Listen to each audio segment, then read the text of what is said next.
Mbah, dhisik kan Kali Sawur Kulon Klingko kuwi jarine di anu Mbah, disabet ula ya, Mbah. Heeh. Lah ula piye kuwi? Pokoke Kulon Kali Sawur kuwi ya leh jenenge Kali Sawur ki ya teko ngisor ki watese ya kuwi Kulon Klingko ki teko Kali Winang kuwi. Kali Sawur. Lah yo Tek Kali Sawur ya kono kae. dhisik jarine disabet ula, kreteke. Hah? Kreteke jare disabet ula. Kretek endi? Klingko.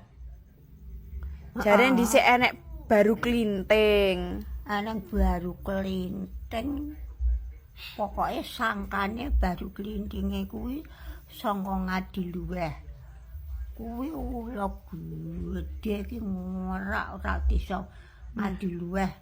Pokoke omah etan dhewe, kaya omah Pak Darmo Warno, omahe si pokoke omah sing etan dhewe. Kidul dalan ngulon, etan dalan rono kuwi wis tak lemari wae nang sing nemu nang masanamu. Lah tek kaya ngono, Mbah.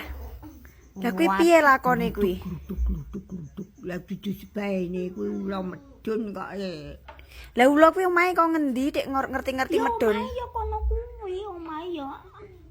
Lah kuwi po ngamuk po piye genahe kok moro-moro medun? Wah kuwi. Pokoke omahe Pak Darmo, jenat Pak Darmo Warno ki wis rusak. Sing omah pawon ki wis keli. Sak barang-barange keret. Pokoke ana sing nemu lemari sak mono-mono kuwi wong loro ning sawah.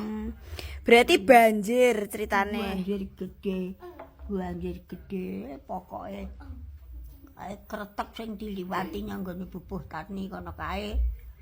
Ayo gawat kalewat-lewat kae. Biung dek nganti kaya ngono.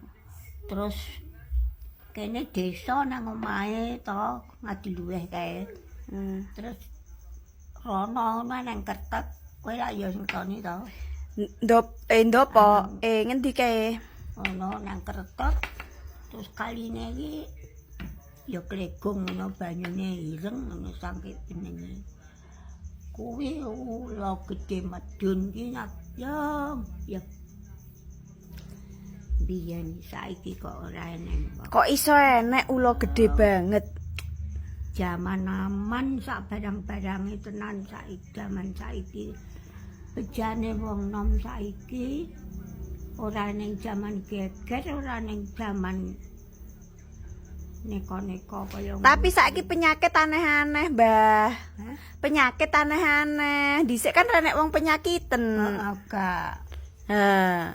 Jaman saiki ki raman. Golek tombo nyanggone wong tuwek. Urung eneng dokter. Lah nggih. Urung eneng dokter. Ngono.